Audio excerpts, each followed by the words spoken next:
Assalamualaikum warahmatullahi wabarakatuh. Alhamdulillahirrahmanirrahim. Salatu wassalamu ala asrofil anbiya'i wal mursalin wa ala alihi wa sahbihi ajma'in.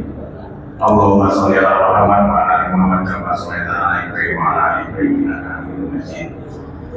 Jemaah pengajian Obama beberapa malam yang dirahmati Allah, ada seperti biasa yang pertama tidak lupa kita selalu meningkatkan iman dan takwa kita kepada Allah Subhanahu wa taala. Dan yang kedua, tidak lupa kita selalu mengucapkan syukur kepada Allah Subhanahu wa taala karena pada kesempatan malam hari ini kita masih diberi nikmat nikmat iman, nikmat Islam dan juga nikmat kesehatan sehingga bisa hadir di majelis ilmu pengajian Obama Tidak lupa sholawat hari ini salam selalu kita haturkan kepada Rasul kita dan kita Rasulullah Muhammad Sallallahu Alaihi Wasallam beserta keluarga sahabat dan semuanya. Insya Allah termasuk kita yang hadir di majelis ilmu pada kesempatan malam hari ini. Amin ya rabbal alamin. Baik jamaah pengajian yang dirahmati Allah, seperti biasa sebelum kita mulai tahlil kita pada kesempatan malam hari ini, marilah kita berdoa bersama-sama. Mohon kepada Allah Subhanahu wa taala kesembilan ilmu dan pemahaman yang bermanfaat sehingga setelah kita mengikuti kajian pada kesempatan malam hari ini, insya Allah kita semua yang di sini diberi kemudahan, diberi pemahaman untuk bisa memahami dan mengamalkan apa yang menjadi materi kajian pada kesempatan malam hari ini. Mari kita saya katakan, A'udzubillahi minasyaitonir rajim. Bismillahirrahmanirrahim. Asyhadu an la ilaha illallah wa asyhadu anna Muhammadar Rasulullah. Raditu billahi rabban wa bil islami dinan wa bil Muhammadin nabiyya wa rasulah. Rabbi zidni ilman warzuqni fahma. Amin. Baik, pada kesempatan malam hari ini sesuai dengan jadwal yang bisa dari beliau Ustaz Tasbuddin Anis SPDI MSI mengenai tema mengenai kisah para nabi dan rasul. Sebelum dimulai, jemaah atau bapak ibu yang masih bisa untuk bisa masuk bagian dalam masjid, kalau bapak yang di luar bisa masuk Pak? Bapak masuk aja bapak ya. Kalau di luar dunia depan nanti pulang-pulang Quran saya akan menjawab ya di dalam pihak ya. Baik, langsung aja pada beliau Ustaz Tasbuddin Aziz waktu dan tempat dipersilakan.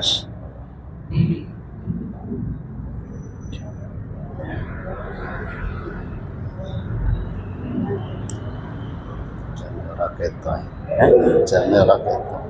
Enggak pakai jam ini aja enggak apa-apa.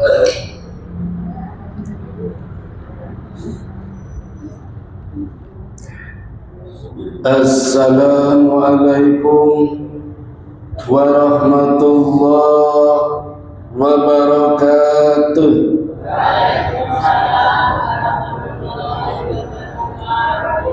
Innal hamdalillah nahmaduhu wa nasta'inuhu wa nastaghfiruhu wa na'udzu billahi min shururi anfusina wa min sayyiati a'malina. Man yahdihillahu fala mudilla lahu wa man yudlil fala hadiya lahu.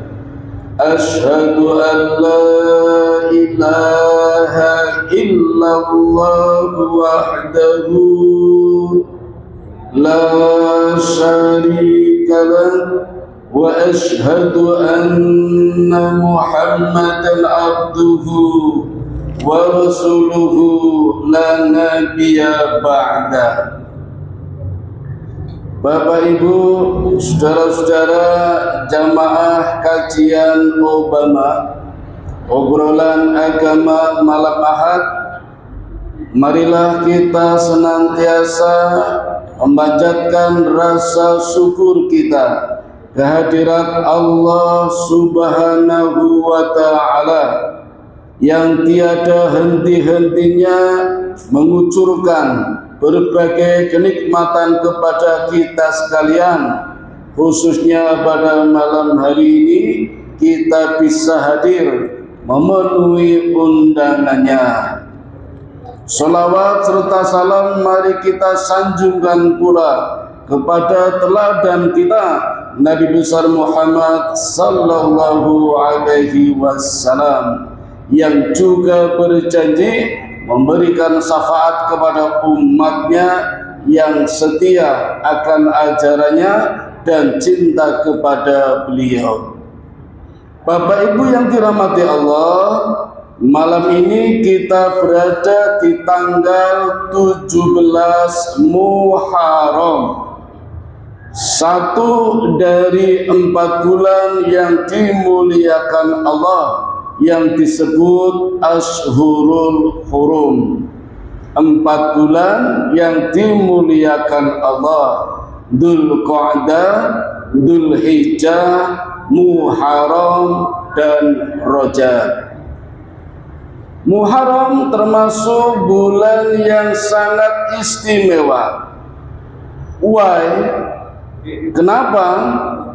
Karena banyak peristiwa yang terjadi di bulan Muharram, baik peristiwa duka maupun peristiwa suka. Misalnya apa?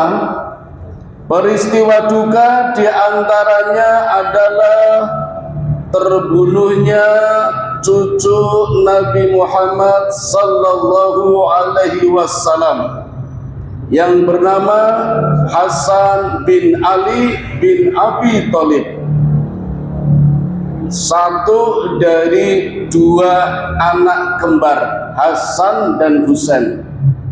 Adiknya bernama Husain. Ini kakaknya, Hasan bin Ali bin Abi Thalib, cucu Nabi yang paling dicintai Nabi. Dari mana kita tahu kalau Hasan cucu yang paling dicintai?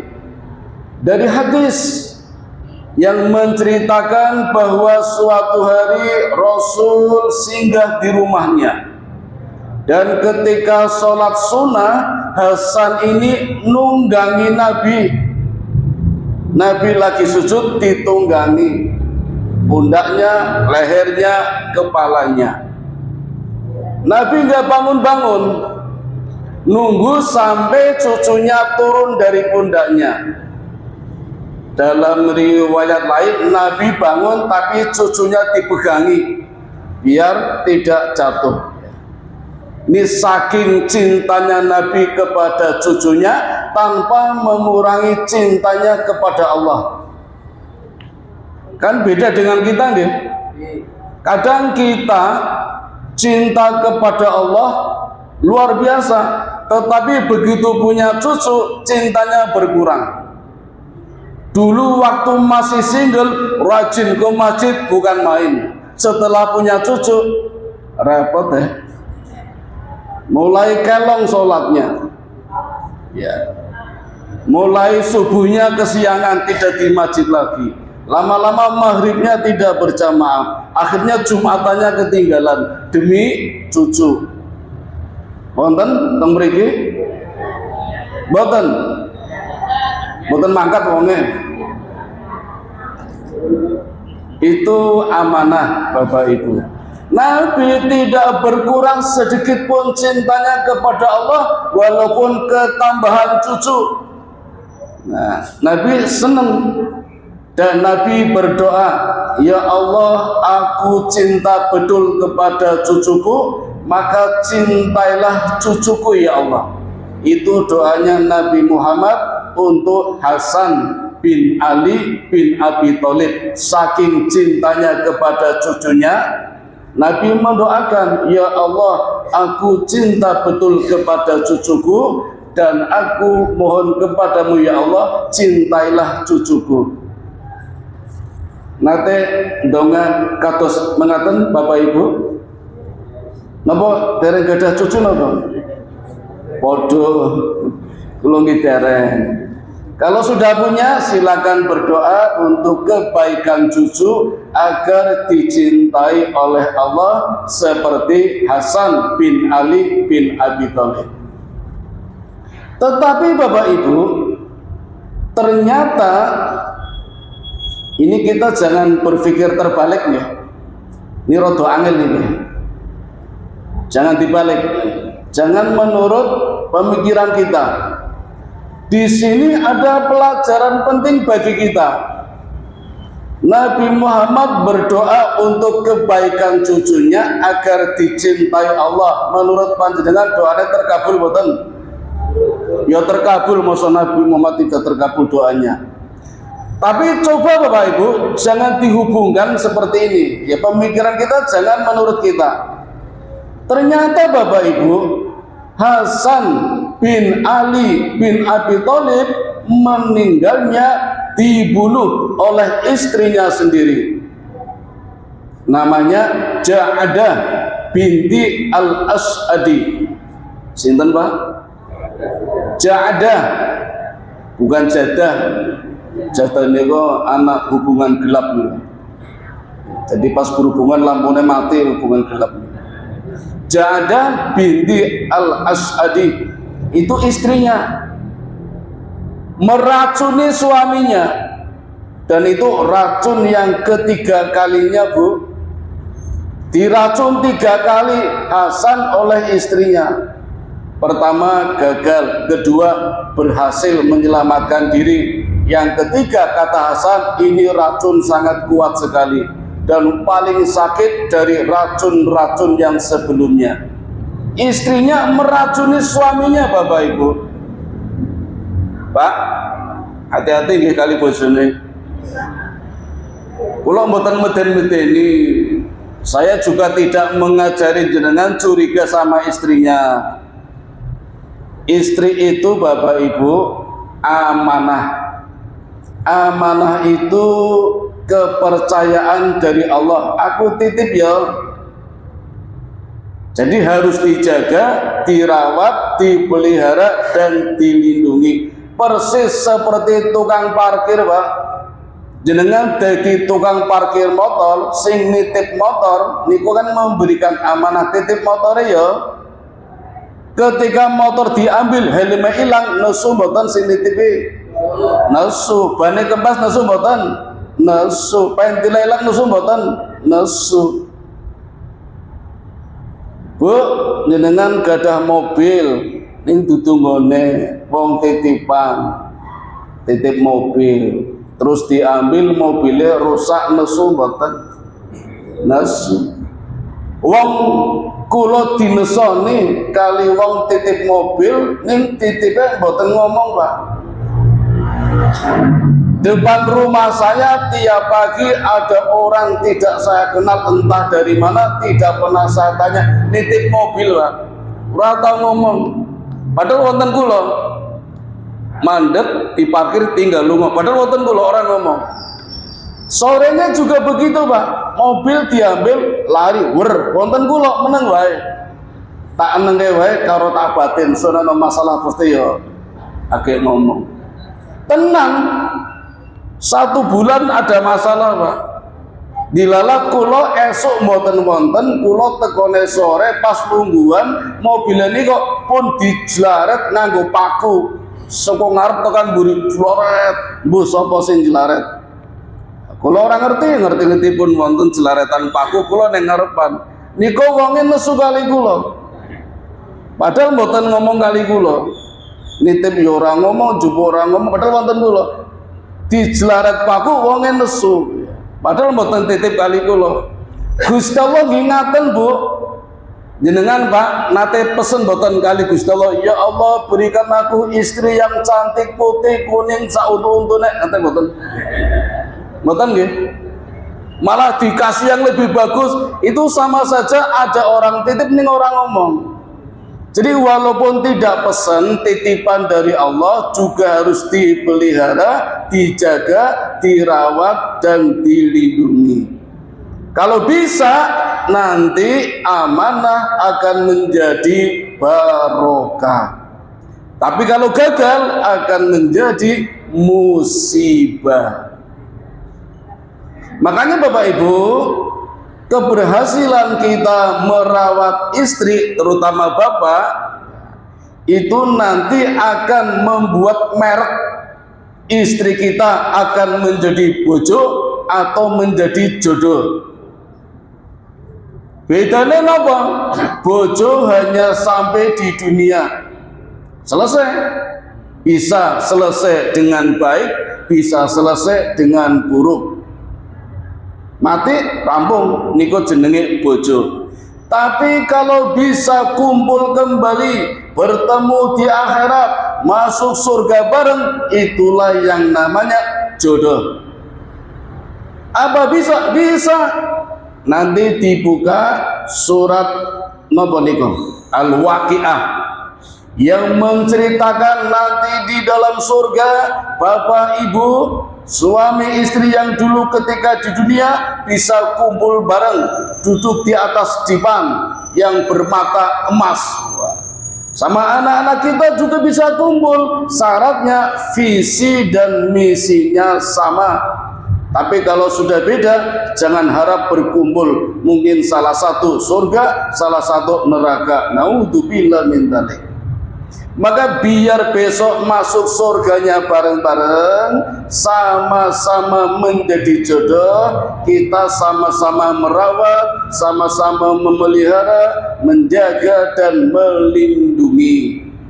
Karena istri Bapak Ibu itu amanah yang dibuat dari tulang rusuk laki-laki. Niko tulangnya bengkok Pak, maka meluruskannya harus pelan-pelan. Nek keras nanti patah.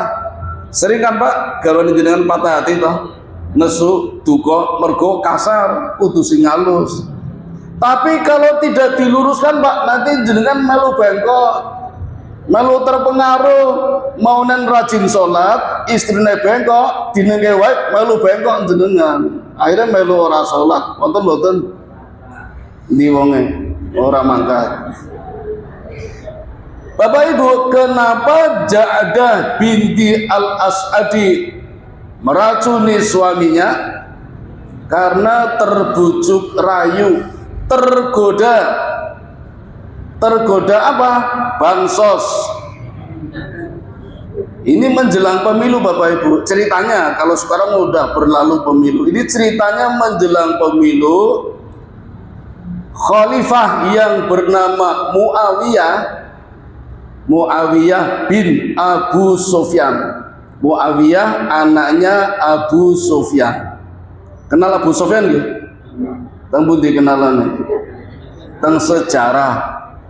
Abu Sufyan itu musuh bebuyutannya Nabi sebelum masuk Islam. Perang Badar ketemu, perang Uhud ketemu, perang Khandaq ketemu, di setiap peperangan ketemu. Puncaknya pada perang Fathul Mekah tahun 10 Hijriah, Abu Sufyan baru masuk Islam. Itu saja karena kalah jumlah pasukannya. Nabi Muhammad tahu Abu Sufyan orangnya tinggi hati, suka dipuji. Maka ketika pasukan muslim dari Madinah hendak masuk Mekah, Nabi mengatakan, Nabi pesan sama Umar, ya Umar, umumkan, barang siapa ingin selamat maka masuklah ke dalam masjid atau masuk ke rumahnya Abu Sufyan. Karena kalau masuk rumahnya Abu Sufyan dijamin selamat. Abu Sufyan senang itu.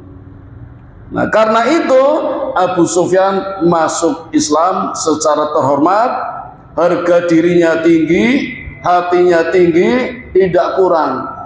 Namun kepribadiannya, karakternya menurun pada anaknya yang bernama Muawiyah. Muawiyah orangnya tinggi hati, tidak mau mengalah, ora trimo, pengennya menang sendiri. Maka ketika Khalifah Ali bin Abi Thalib, bapaknya Husain bin Ali, itu tidak mau menerima kekhalifahan Ali bin Abi Thalib. Kan sistem pemerintahan awalnya sistem kenabian. Sejak Rasulullah jadi nabi di usia 40 tahun sampai wafat di usia 63 tahun, berarti 23 tahun sistem pemerintahannya sistem kenabian. Kalau Indonesia Pancasila nggih. Jadi nggak ada nabi. Maka nggak boleh presiden dinobatkan sudah pantas menjadi nabi. Pernah dengar nggih? Presiden jadi nabi. Nggak ada, itu sudah nggak ada. Dulu ada di zaman Nabi Muhammad, hanya 23 tahun. Nabi wafat, ganti sistem pemerintahannya Khulafaur Rasyidin. Ada 4, Abu Bakar, Umar bin Khattab, Utsman bin Affan, Ali bin Abi Thalib. Nah, di masa khalifah yang keempat, Ali bin Abi Thalib, Muawiyah tidak terima. Muawiyah tidak mau kalau dipimpin Ali bin Abi Thalib. Muawiyah tidak mau membaiat Ali bin Abi Thalib, nggak mau. Terjadi perang besar itu. Dan ini perang pertama Muslim dengan Muslim, Bapak Ibu. Jadi nggak usah kaget kalau sekarang orang Islam pada perang. Partai-partai Muslim banyak saling menyerang. Partai Muslim dibubarkan oleh partai Muslim yang lain. Nggak usah kaget, dari dulu sudah ada. Dan perang pertama adalah perangnya Ali bin Abi Thalib dengan Muawiyah bin Abu Sufyan. Perang sesama Muslim sudah ada dari dulu. Perang besar, Bapak Ibu. Hampir saja Muawiyah terbunuh. Pedang sudah ditenggorokan, tinggal tes, kepala lepas. Tiba-tiba Muawiyah mengangkat Quran dengan tombaknya. Quran ditusuk tombak, diangkat. Artinya apa? Menyerah. Ali tahu kalau orang Islam mengangkat Quran berarti menyerah. Kalau menyerah tidak boleh dibunuh. Maka Muawiyah selamat. Padahal hampir saja itu. Ali sudah di depan mata namanya kemenangan. Sudah menang itu Ali. Tinggal tes, kepala lepas. Tapi Muawiyah mengangkat pedang dengan Quran, tidak jadi dibunuh. Maka di kelompok Ali pecah. Ada yang tidak setuju. Kenapa Ali? Kita tuh sudah menang di depan mata, tinggal penggal saja kepalanya, kok nggak jadi itu. Maka sebagian pengikut Ali ada yang keluar, namanya kelompok Khawarij, kelompok yang tidak suka dengan Ali. Dan zaman sekarang ada kelompok yang masih setia pada Ali, ada namanya Syiah. Jangan kaget Bapak Ibu, Iran, Irak pernah perang.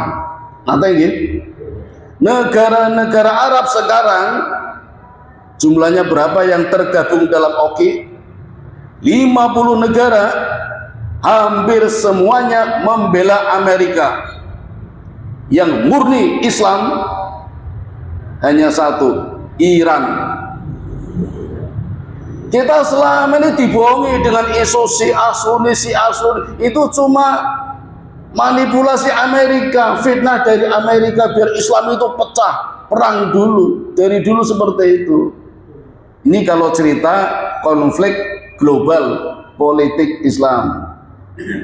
Oke, kembali ke lebih kecil lagi aja, nggak usah gede-gede. Nanti biar yang menyampaikan Profesor Ruli.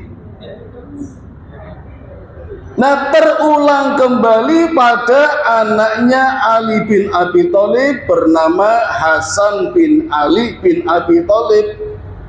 Ketika dinobatkan menjadi khalifah oleh penduduk Muslim di Kufah, Muawiyah tidak terima, tidak mau membaiat, tidak setuju. Nah, ini terjadi 2 kali. Muawiyah dulu sama bapaknya benci, sekarang sama anaknya benci. Hampir terjadi perang besar. Hasan bin Ali mengambil kebijakan yang sangat luar biasa, Bapak Ibu. Dan ini tipe seorang pemimpin. Hasan bin Ali terima mundur, menyerahkan diri, coba. Padahal sah, resmi jadi presiden resmi, legal, betul-betul dipilih rakyat, bukan dipilih KPU. Kan konten gitu, presiden dipilih KPU, bukan dipilih rakyat. Rakyat nggak milih itu, suaranya kalah, tapi bisa menang karena yang milih KPU. KPU-nya dibayar 18 miliar. Itu di negara sana, Konoha itu. Hasan bin Ali benar-benar dipilih rakyat, tapi terima mundur demi persatuan Islam agar Islam tidak pecah. Dan kepemimpinannya diberikan kepada Muawiyah sing meri niku lho, Pak. Muawiyah niku meri Muawiyah. Janjane kalah ning meri itu loh. Diserahkan, silakan Muawiyah kamu jadi presiden, tapi janji apa janjinya? Besok kalau kamu lengser 1 periode sudah, nggak usah nambah 2 periode, apalagi 3 periode nggak usah. Serahkan kembali kepada silsilah Nabi, kembalikan demi persatuan umat Islam ketika itu. Maka kala itu, sejak itu yang jadi presiden Muawiyah bin Abu Sufyan. Hasan bin Ali terima ngalah, mengungsi, menjauh dari hiruk pikuknya politik, tinggal di Madinah di pengasingan. Orang mikir politik, orang mikir dunia, hidup dengan tenang. Karepe ngaten, Pak. Paham ya? Tetapi apa yang terjadi? Muawiyah bin Abu Sufyan orang terima hanya sekedar seperti itu. 1 periode selesai, Muawiyah ingin mengangkat anaknya jadi presiden walaupun belum cukup umur. Namanya Yazid bin Muawiyah. Umurnya belum cukup, tapi ingin menjadi presiden pengganti bapaknya. Khawatir nanti dicekal, dibayang-bayang oleh Hasan bin Ali, maka Muawiyah punya makar, punya rencana, Hasan bin Ali harus dibunuh. Karena janjinya kan harus mengembalikan 1 periode selesai, kembalikan kepada Hasan. Nggak mau, ini kan saya kan punya anak, pengen dinobatkan, diangkat walaupun belum cukup umur. Maka makarnya adalah membunuh Hasan, walaupun Hasan ada di pengasingan, orang mikir dunia, nggak mikir politik, tapi tetap diincar, karena kalau tidak akan menjadi penghalang. Bagaimana caranya membunuh? Diracun. Bagaimana cara meracunnya? Lewat istrinya. Dalam satu riwayat yang mengirim surat Muawiyah, dalam riwayat lain yang mengirim surat Yazid bin Muawiyah, anaknya Muawiyah. Isi suratnya, ya Ja'dah, bunuh suamimu, racun suamimu, nanti kamu akan aku nikahkan dengan anakku Yazid bin Muawiyah, dan kamu mendapatkan harta 100.000 dinar. Dinar itu emas, Pak. Kalau dirham perak. 100.000 dinar uang emas. Kalau sekarang berapa triliun? Siapa yang gak kemecer dapat uang segitu? Bansos 300.000 aja kemecer, apalagi 300 triliun. Ngaji sudah 5 tahun, besok ya pilih pemimpin yang muslim.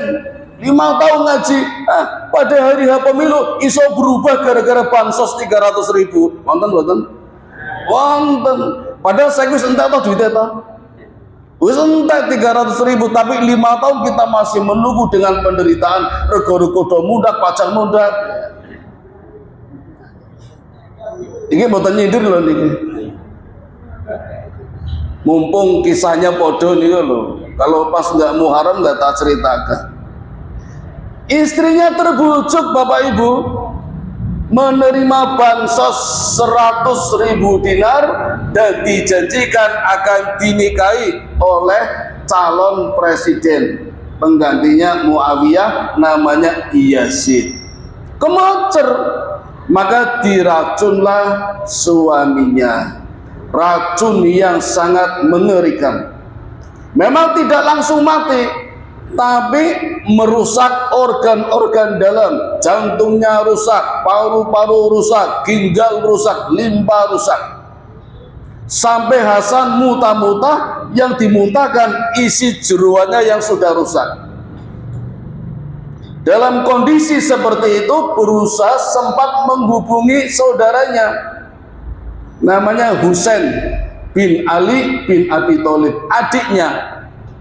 Adiknya datang, ada apa wahai kakakku? Ya Husain, aku diracun. Kata Husain, man sakoka, siapa yang meracunimu? Kata Hasan, walam yakhi, ada apa dengan kamu? An nafsu bin nafsi, nyawa dibayar nyawa. Kamu dibunuh, akan aku bunuh. Siapa yang membunuh? Akan aku pancung yang meracunimu. Ini adine Husain. Hasan tahu kalau adiknya orangnya keras, wani mati. Memang dalam Islam gitu, nyawa dibayar nyawa, an nafsu bin nafsi, bunuh dibunuh, itu dalam Islam gitu. Tapi Hasan, buat apa kamu nyari orang yang meracuniku? Padahal Hasan tahu yang meracuni istrinya, tapi nggak mau bilang. Hasan hanya ingin persoalan selesai, nggak ada dendam, udah. Karena kalau disebutkan istriku, wah nanti dendam, nanti ditelusuri sing kena yo rajane, sing kena presidene, ditelusuri. Hasan nggak mau. Udahlah, nggak usah dicari siapa yang meracuniku. Itu cuma dunia. Buat apa dunia? Apa sih itu dunia? Malam berganti siang, siang berganti malam, malam ketemu lagi, akhirnya juga sirna. Nggak usah lah. Terus bagaimana? Sekarang bawa saja aku keluar lapangan.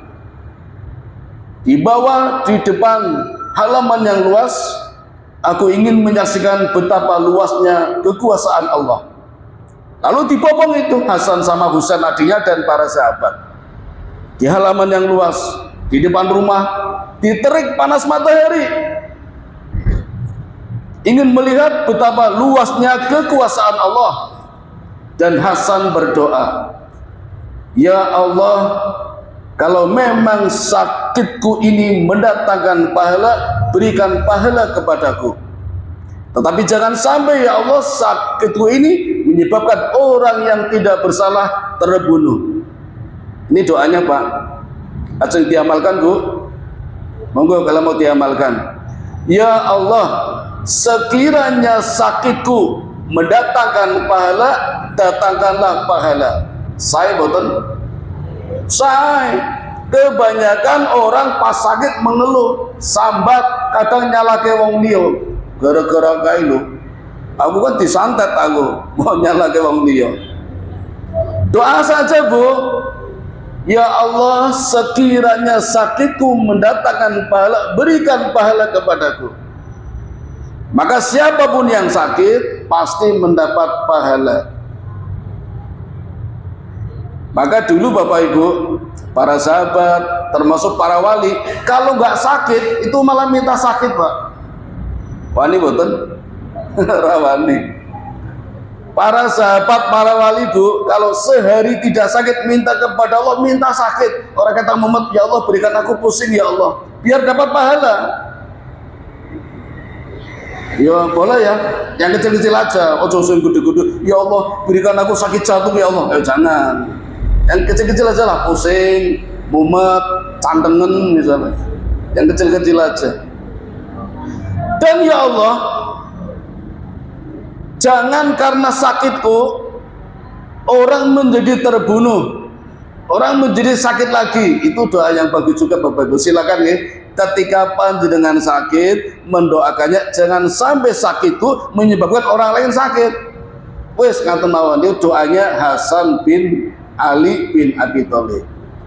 Maka setelah itu Hasan meninggal dunia di usia 46 tahun. Tua napa nom? Nek kula ngarane nom, kula 58 kok. Nggih. Kula ngitirate diracun, Pak. Racun cinta tapi. Hasan meninggal di usia 46 diracun oleh istrinya sendiri dalam situasi politik yang sangat serius.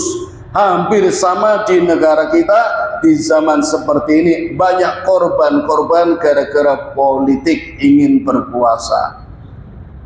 Nah, kalau mau meniru Hasan silakan. Ini terjadinya peristiwanya pada tanggal 15 Muharram, 2 hari yang lalu kalau tahunnya sama. Sekarang tanggal 17. Itu salah satu kisah duka yang terjadi di bulan Muharram. Nah, sekarang saya ceritakan kisah suka, kisah bahagianya. Peristiwa yang terjadi di bulan Muharram diantaranya adalah peristiwa terjadinya Perang Khaybar. Perang Khaybar bukan salah satu perang terbesar. Dalam sejarah tercatat selama masa kenabian dan Khulafaur Rasyidin, umat Islam melakukan peperangan tidak kurang dari 90 kali. Dan Nabi kita Bapak Ibu selama hidupnya sudah mengikuti peperangan sebanyak 30 kali. Luar biasa Bapak Ibu Nabi kita, benar-benar Nabi, benar-benar Rasul, benar-benar Presiden, karena benar-benar ikut perang 30 kali. Mana ada Presiden sekarang pernah ikut perang? Bung Karno dulu ikut perang betul? Perang ya, lalu perang. Pak Harto ikut perang betul? Perang ya. Habibie melora ya. Megawati mbuh, Gus Dur mbuh. Sing saiki melu betul? Sing Barlangsar itu loh, Barlangsar itu. Kayak orang tuh melu perang ya. Nek ngapusi sering nih kan. Tapi nggak pernah perang. Nabi kita perlu kita banggakan perang 30 kali Bapak Ibu. Dan dari 30 peperangan ada 7 perang besar, terbesar. Dari segi jumlahnya pasukan ada 7 peperangan terbesar.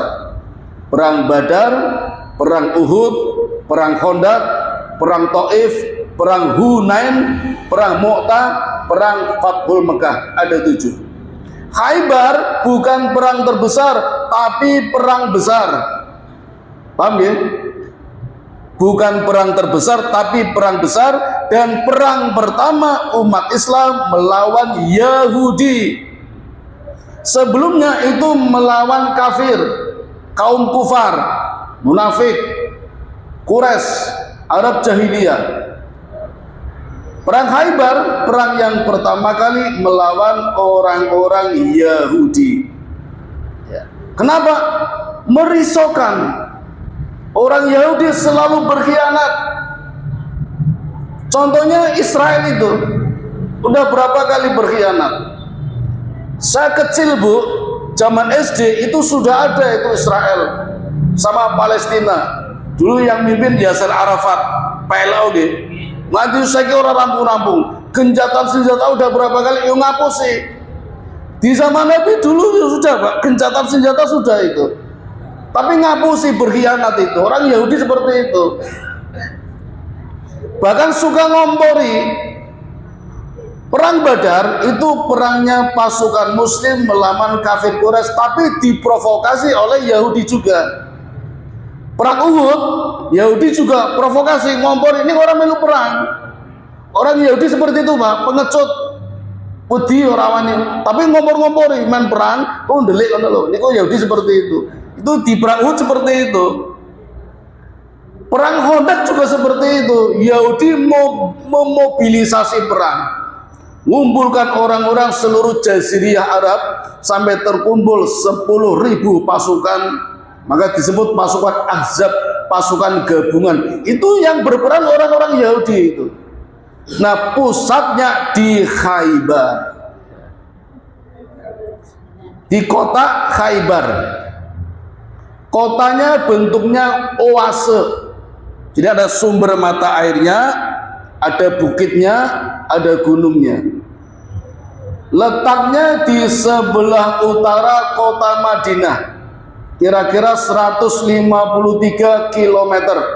Jadi kalau dari sini sampai Sragen mungkin, atau Demak. itu letak kota Khaybar dengan kota Madinah. Khaybar, Khaybir, moga terserah mau pakai yang mana. Kota Khaybar itu kota pusat makar, jadi makar rencana menghancurkan Muslim. Madinah itu pusatnya di sana. Ini perang pertama melawan orang-orang Yahudi. Perang Khaybar ini Bapak Ibu sudah dijanjikan oleh Allah kalau umat Islam akan mengalami kemenangan besar, mendapatkan ghanimah yang banyak. Allah sudah janjikan. Kapan Allah janjikan? Ketika perjanjian Hudaybiyah. Kapan perjanjian Hudaybiyah dilakukan? 1 tahun sebelum perang Khaybar. Jadi di dalam prosesi perjanjian Hudaybiyah ada kesepakatan, ada baiat di bawah pohon yang dilakukan oleh Nabi. Nabi membaiat 1.400 pasukan. Kenapa? Karena terdengar isu Utsman bin Affan terbunuh ketika utusan Muslim masuk ke dalam area Mekah menghadapi Abu Sufyan. Ada yang menebar isu Abu Sufyan, Utsman bin Affan terbunuh. Itu baru isu, tapi Nabi khawatir, maka dikumpulkan pasukan sejumlah 1.400, kemudian dibaiat. Tangannya begini semua, tangan kiri, Nabi tangan kanan, berjanji setia akan melindungi Nabi hidup atau mati. Dan Nabi mengangkat tangan kiri, dibaiat dengan tangan kanannya. Tangan kirinya perwakilan Utsman bin Affan yang tidak hadir karena ditahan di Mekah. Nabi membaiat. Nah, ketika itu Bapak Ibu turun ayat. Nanti dibuka ya, surat Al-Fath, surat yang ke-48. Di surat Al-Fath yang jumlah ayatnya 29 itu menceritakan 2 peperangan. Ayat yang agak tengah itu peperangan Khaybar. Nah, di situ Allah menjanjikan akan memberikan kemenangan kepada pasukan Nabi Muhammad di perang Khaybar. Tapi ada syaratnya. Atau syaratnya Bapak Ibu? Syaratnya yang hadir di perang Khaybar orangnya harus sama dengan yang ikut baiat pada perjanjian Hudaybiyah. Jadi enggak boleh tambah, enggak boleh kurang. Coba, itu syaratnya. Maka setelah perjanjian Hudaybiyah selesai, berangkat ke medan pertempuran Khaybar, orangnya sama, 1.400 dipimpin oleh Nabi, tidak ada orang lain. Banyak yang meri Pak. Orang-orang Madinah meri, ya Rasul, aku ikut ya Rasul, aku melu, jalur do melu. Kenapa tuh pengen ikut ibu-ibu? Karena pengen mendapatkan ghanimah. Mereka sudah tahu kalau nanti Nabi menang, dapat ghanimah banyak, dapat harta rampasan banyak, maka orang pada pengen ikut. Pripun Pak? Jenengan jadi ketua RW misalnya, ayo kerja bakti. Sebagian orang gelem melu, ngopo, aku ora melu. Basal ono hadiah, mobil, televisi, uang, hanya yang khusus untuk kerja bakti. Sing ora melu kerja bakti dumangkat jenengan pripun Pak? Gondok apa? Ora melu kerja bakti njaluk door prize. Allah juga seperti itu. Nabi juga seperti itu. Dulu pas berangkat umroh ke Mekah di perjanjian Hudaybiyah itu banyak yang gak mau ikut Pak. Yang ikut hanya 1.400. Yang gak ikut banyak. Wis orang melu ngomong, ngopo melu-melu? Di sana panas, tensi ekonomi tinggi, inflasi tinggi, politik tinggi, bisa-bisa nanti nggak bisa pulang ke Madinah, mati semua. Omongannya dong ngaten niku. Itu ketika berangkat umroh di perjanjian Hudaybiyah, orang do melu nek ora melu meneng ora apa-apa, wis ora melu ngomong apa. Ya kaya jenengan Pak, jenengan ngaji. Kan tidak semua orang sing ngaji karo sing ora melu oke pundi, oke sing ora ta? Ora apa-apa, tapi mesti ana sing apa ngaji ngono iki. Rasah. Mento apa jajan nompo. Wis ora ono beasiswa barang. Wonten ta Pak? Ono mesti. Dulu Nabi ya seperti itu. Maka begitu dijanjikan di perang Khaibar mendapatkan kemenangan, mendapat ghanimah banyak, orang pada pengen ikut. Kata Nabi, nggak perlu, nggak usah. Ini hanya perintah Allah yang ikut, yang kemarin ikut baiat jumlahnya 1.400, yang lain nggak boleh. Ada yang maksud, saya ikut ya Rasul, pokoknya saya ikut. Kata Nabi, oke lah ikut. Syaratnya besok kamu tidak dapat ghanimah. Oh, nggak dapat, ya wis ora situ. Wah, konangan yang memang niatnya cari ghanimah. Niatnya cari ghanimah ya udah gak usah ikut. Mati resikonya perang di Khaibar. Maka Nabi mulai berangkat dengan jumlah pasukan yang sama 1.400 orang. Dalam perjalanan Nabi ingin meminta bantuan kepada anak muda. Namanya Tolha. Tolha punya anak tiri namanya Anas bin Malik.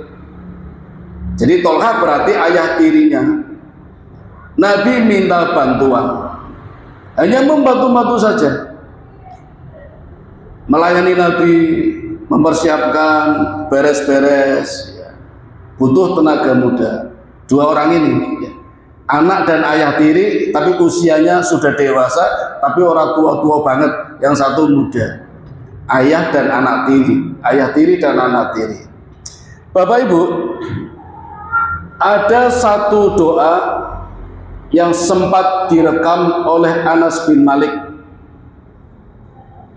Jadi dalam setiap aktivitas kegiatan berangkat perang, apapun yang dilakukan Nabi selalu berdoa, dan doanya sempat direkam oleh Anas bin Malik. Saya yakin dengan jadi pun hafal doanya. Allahumma inni a'udzubika minal hammi wal hazan wa a'udzubika minal ajzi wal kasal wa a'udzubika minal jubni wal bukhli wa a'udzubika min ghalabatid daini wa qahrir rijal.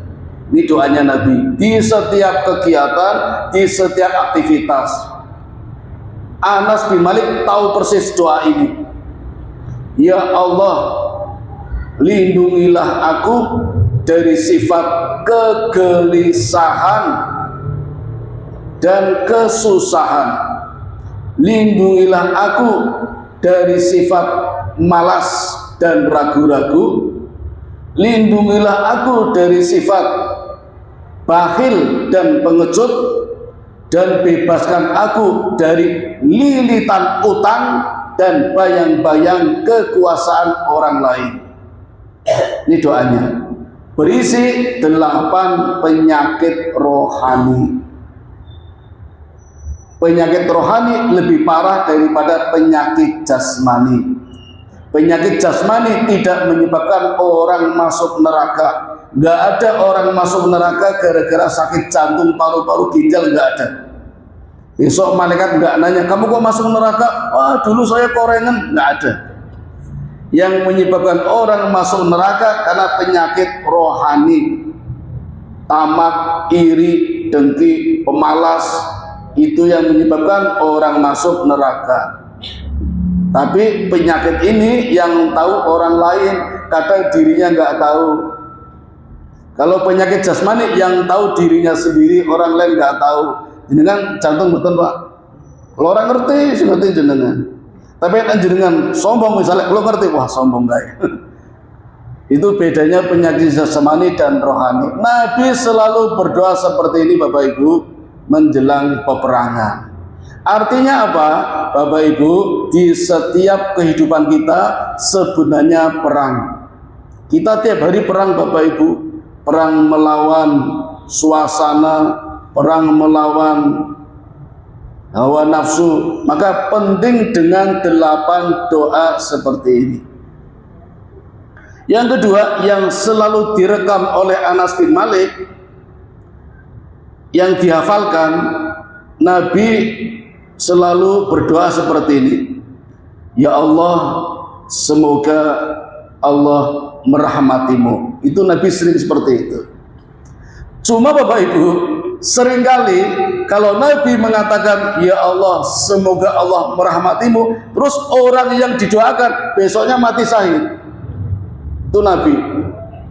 Sanes kula nggih. Oh jenengan do 3 engko. Jadi ketika mau berangkat perang, banyak para sahabat membuat puji-pujian, membuat sholawatan. Ya, kalau tempat kita ya nasyid apa itu. Nah, salah satu pembuat syairnya namanya Abu Amir. Itu membuat syair yang sangat bagus, isinya doa-doa. Sama Nabi, siapa dia? Nabi bertanya, itu Abu Amir. Nah, terus Nabi mendoakan, semoga Allah merahmatinya. Sahabat apal, kalau Nabi mengatakan semoga Allah merahmatinya, besok mati syahid itu. Jadi kalau sahabat tahu, wah besok yang mati syahid itu. Dan sahabat dulu Pak berlomba-lomba pengen mati syahid, coba. Kan luar biasa nih, enggak seperti zaman sekarang itu. Maka berangkatlah Nabi dengan 1.400 pasukan menuju Khaybar. Bapak Ibu, di perang Khaybar Nabi masih menggunakan etika politik. Di perang ternyata juga menggunakan etika, tidak seperti Israel yang mengembur Gaza itu sudah nggak pakai etika. Nabi masih pakai etika. Kata Nabi di dalam hadis, aku tidak pernah menyerang musuh di waktu malam. Begitu pagi datang, aku baru menyerang musuh. Artinya apa? Di kala malam datang, orang sedang istirahat, tidur nyenyak, Nabi tidak mau mengganggu. Ini Pak Toto nih. Beri kesempatan mereka istirahat, mereka tidur. Nabi pakai etika. Sampai di Khaybar, Nabi itu tengah malam sudah sampai. Sebagian sahabat sempat takbir, Allahu Akbar, keras. Sama Nabi dihentikan, jangan keras-keras. Coba Bapak Ibu, takbir terlalu keras saja Nabi melarang, jangan keras-keras. Nanti mengganggu mereka. Padahal musuh, tapi Nabi masih pakai etika. Nah, ketika pagi datang, matahari mulai terbit, Nabi menyaksikan orang-orang Yahudi mulai sibuk. Ada yang mengeluarkan hewan ternaknya, ada yang memberi makan anak-anak kecil, ada yang sedang bermain-main, ada yang bawa pacul ke sawah. Nabi belum menyerang, tapi baru nongol saja orang-orang Yahudi kaget dan pada lari itu. Muhammad datang, bahaya datang. Lari semua, sembunyi di dalam benteng-benteng. Bapak Ibu, Khaybar itu memiliki benteng yang kuat, pertahanan yang kokoh. Ada 3 lokasi, Natab, Sid, Qutaibah. Natab itu 4 benteng, Sid 3 benteng, Qutaibah 2 benteng. Berarti berapa benteng? 9 benteng. Bentengnya semuanya kokoh kuat. Satu benteng bisa diisi 1.000 orang. Fredebook berapa orang itu Pak? Ya, monggo datung dewe, ini cuma gambaran saja. Apa kata Nabi ketika melihat orang-orang Yahudi pada lari? Nabi mengatakan, kalau aku datang kepada orang yang aku beri peringatan, maka amatlah buruk bagi mereka. Itu perkataan Nabi. Artinya apa? Nabi pasti menang. Tapi orang-orang Yahudi tidak begitu saja menyerah. Mereka juga punya tokoh-tokoh, punya pemuka, punya pasukan perang. Maka ketika Nabi menyerang benteng yang pertama, namanya benteng Naim, Nabi menyerang benteng Naim, muncullah Marhab, pemimpin orang Yahudi. Apa kata Marhab? Akulah pemilik pedang.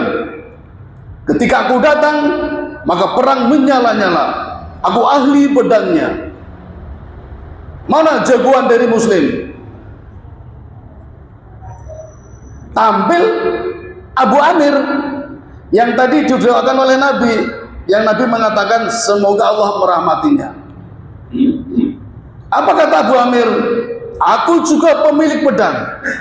Maka bertempulah dua orang, dan benar sesuai dengan kata-kata Nabi, Abu Amir orang yang pertama mati syahid di medan perang Khaibar, langsung masuk surga tanpa hisab.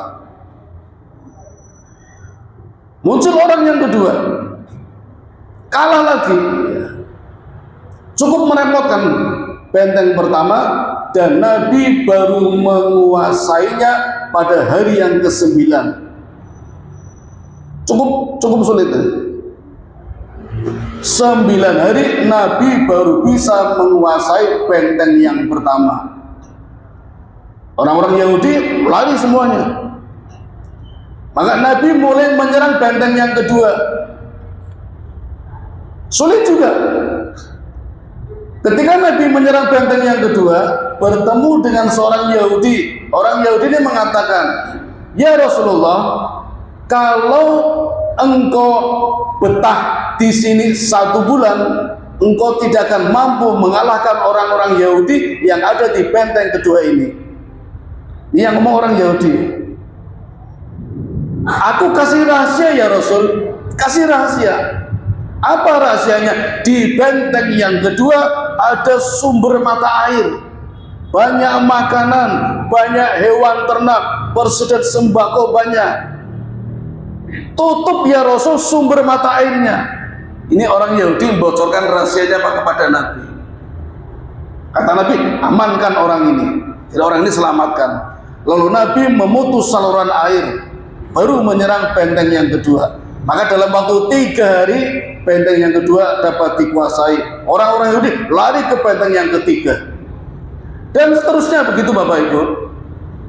Sampai pada pertarungan yang sangat sulit, Abu Bakar tidak bisa mengalahkan benteng-benteng yang lain.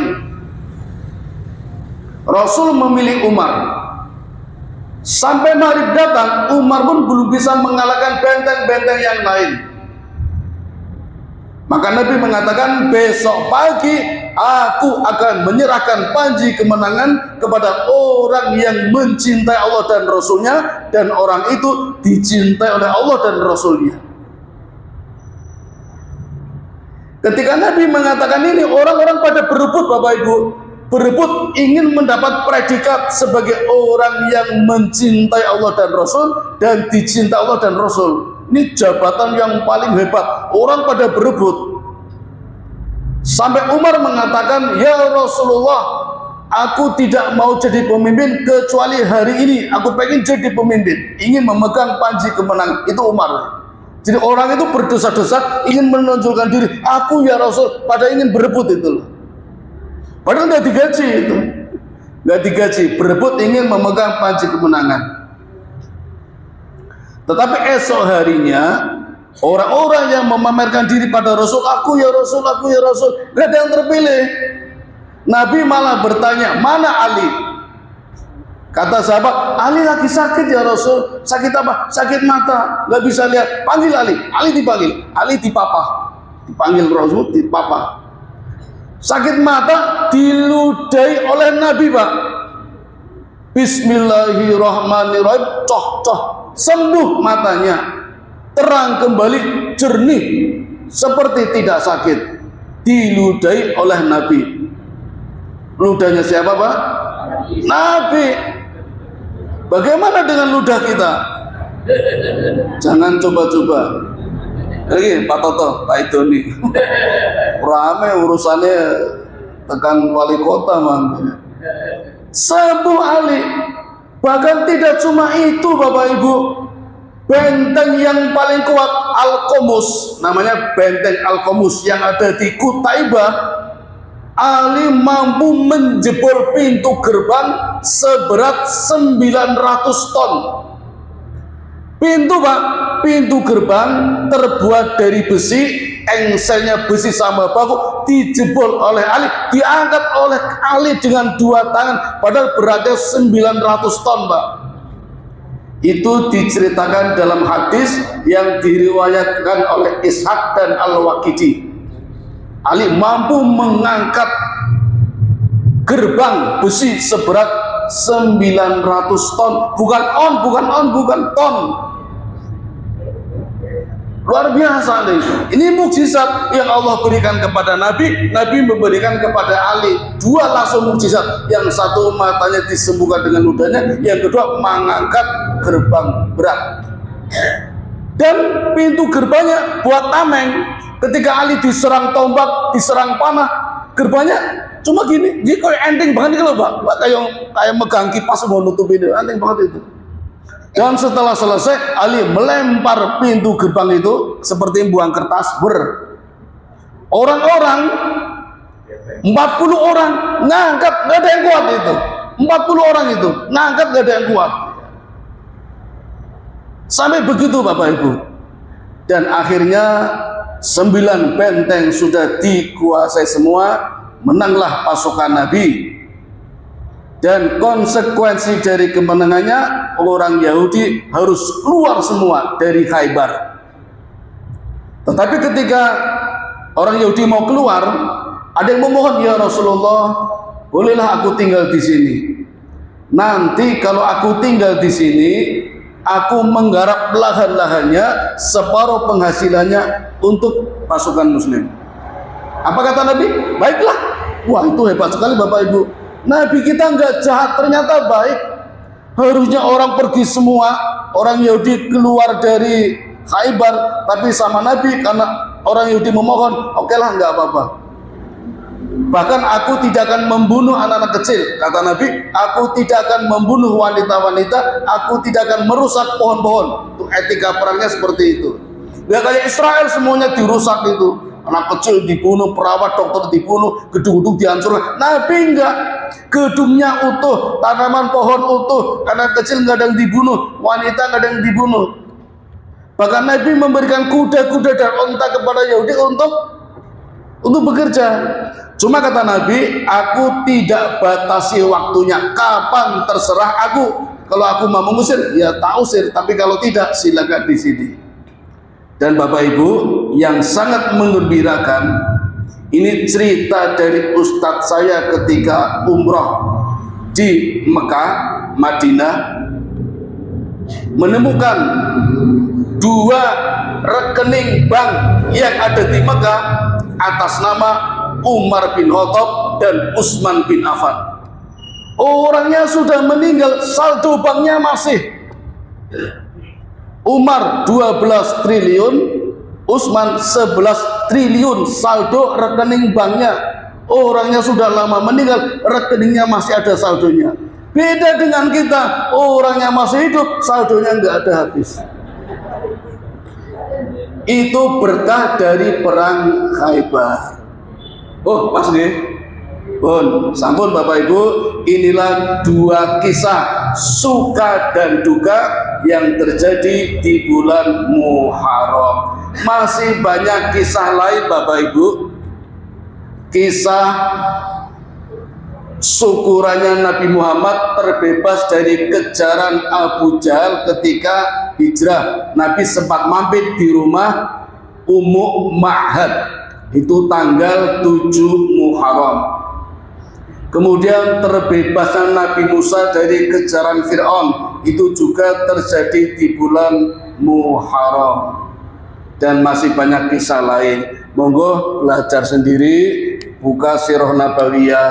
Mudah-mudahan dengan mempelajari sirahnya kita bisa mendapatkan syafaatnya. Amin ya robbal alamin. Demikian yang dapat kami sampaikan. Mohon maaf kalau ada kekurangannya. Kami kembalikan kepada pembawa acara. Assalamualaikum warahmatullahi wabarakatuh.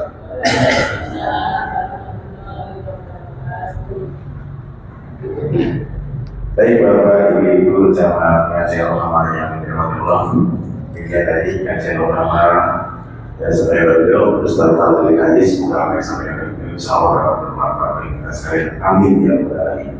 Dan waktu sudah menunjukkan pukul 9 tadi, 21.00. Dan marilah kita berkaji pada kesempatan malam ini ya, bersama-sama baca hamdalah dan doa ibadah berbasis alhamdulillahirabbil alamin subhanallah wa bihamdihi asyhadu an la ilaha illa anta astaghfiruka wa atubu ilaik.